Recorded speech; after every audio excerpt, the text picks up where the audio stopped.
अस्सलाम वालेकुम वरहमतुल्लाहि वबरकातुहू। सो नेक्स्ट टॉपिक है हमारा मेंटेनिंग द बॉडी टेम्परेचर, जो कि बहुत ज्यादा इम्पोर्टेंट है। Maintaining the body temperature.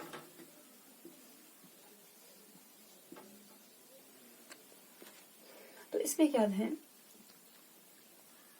जो नॉर्मल टेम्परेचर होता है न्यूबॉर्न का वो 36.5 टू 37.5 डिग्री सेंटीग्रेड होता है।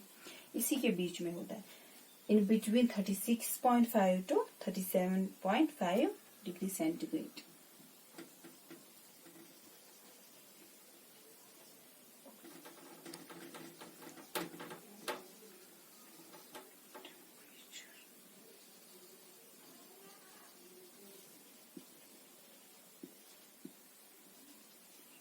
is between 36.5 to 37.5 degree Celsius.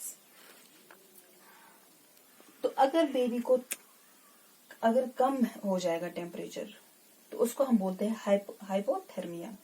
तो अगर बेबी को हाइपोथर्मिया हो जाएगा तो मीन्स 36 से बिलो टेम्परेचर हुआ है। 36.5 से बिलो टेम्परेचर अगर हो जाएगा तो बेबी को हाइपोथर्मिया हो सकता है। सेकेंड पॉइंट हम लिखेंगे, हाइपोथर्मिया is termed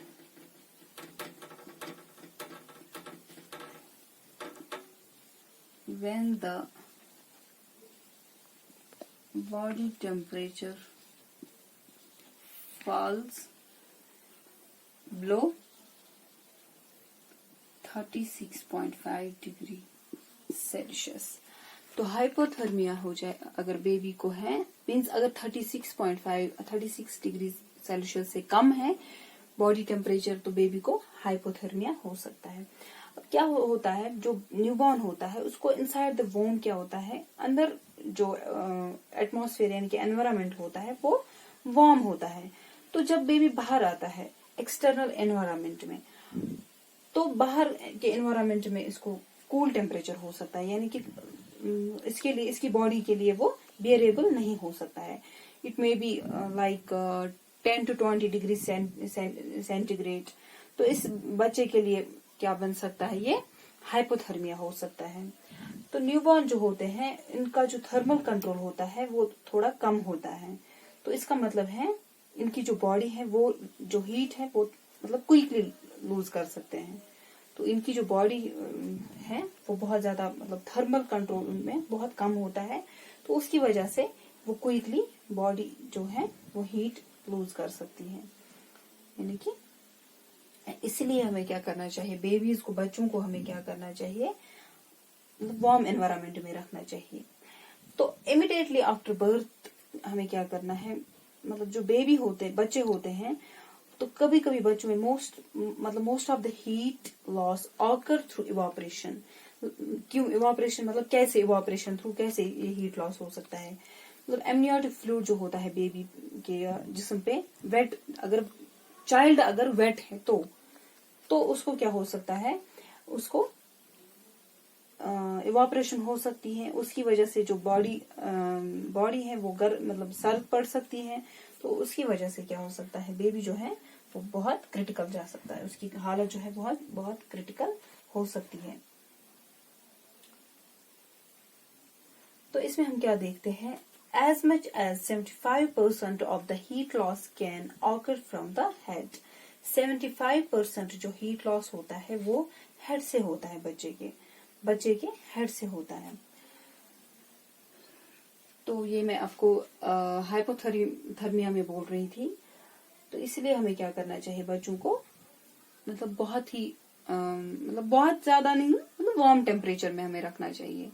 इमिडिएटली जब हम बाहर निकालते हैं एक्सटर्नल एनवायरमेंट में, तो इनके लिए क्या हो सकता है, कूल टेम्परेचर हो सकता है, एनवायरमेंट फेवरेबल नहीं हो सकता है।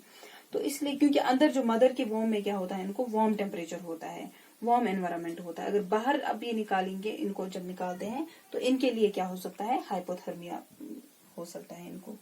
तो हाइपोथर्मिया रिजल्ट्स इन, तो मैं फिर ऐसे लिखूंगी, hypothermia results in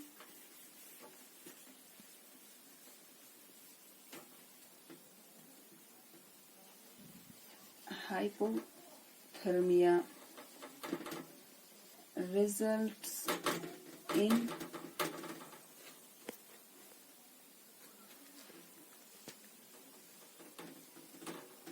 first point है,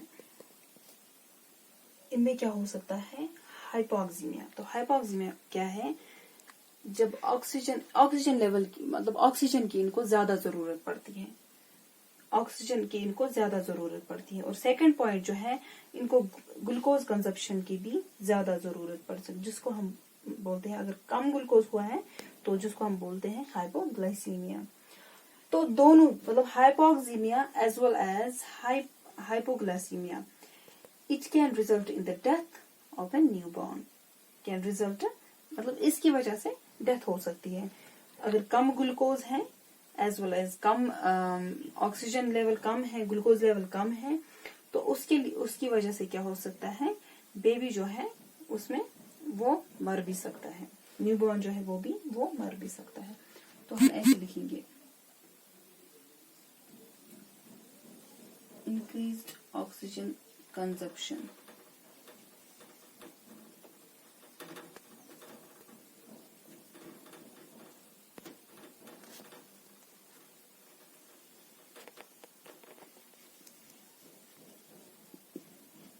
second point, increased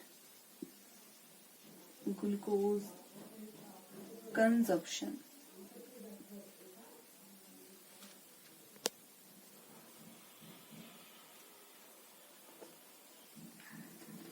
third point हम लिख सकते हैं, both hypoglycaemia and hypoxemia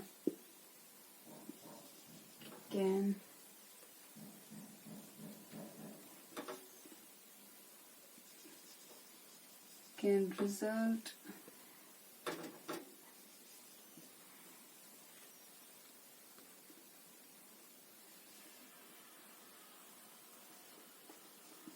death of a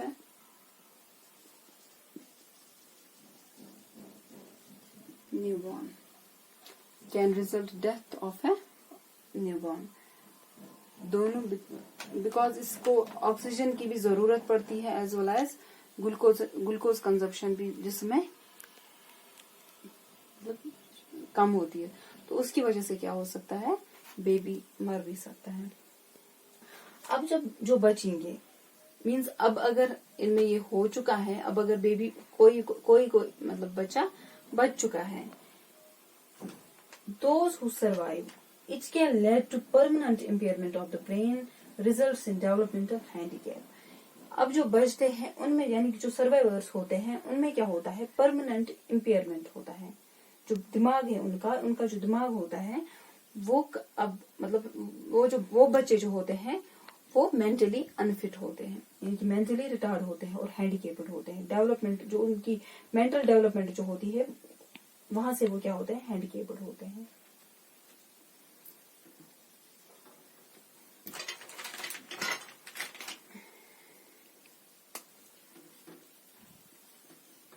Those who survive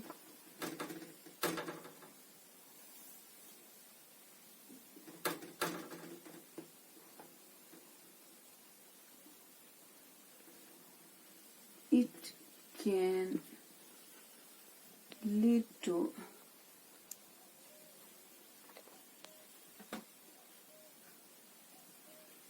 permanent impairment of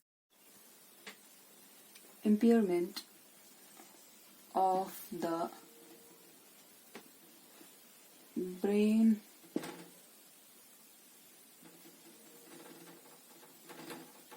resulting in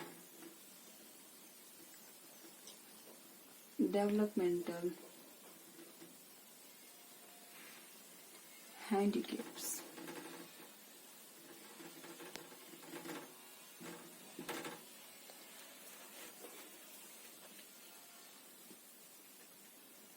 तो ये 4 पॉइंट्स।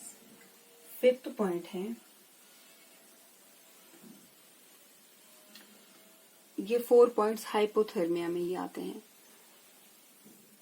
अब हम नेक्स्ट पॉइंट जो है वो स्टार्ट करने जा रहे हैं।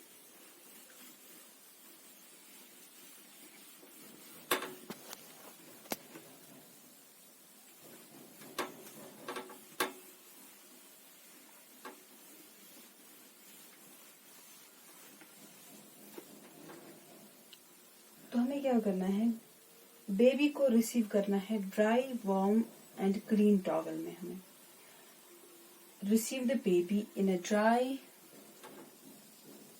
receive the baby in a dry, warm and clean towel.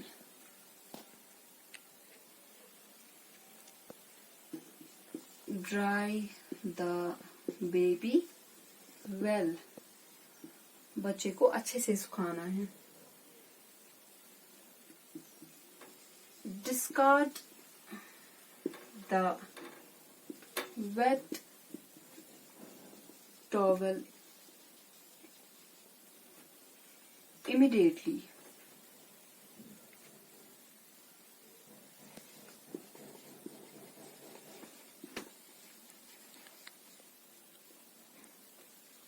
And cover the baby except face and chest. Chest को इसलिए नहीं हमें कवर करना है, हमें क्या देखना है, चेस्ट मूवमेंट्स हमें ऑब्जर्व करने हैं, इसलिए दैट्स व्हाई चेस्ट को कवर नहीं करना है। Except face and chest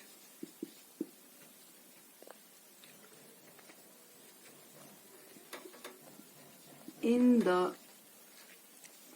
clean and fresh towel.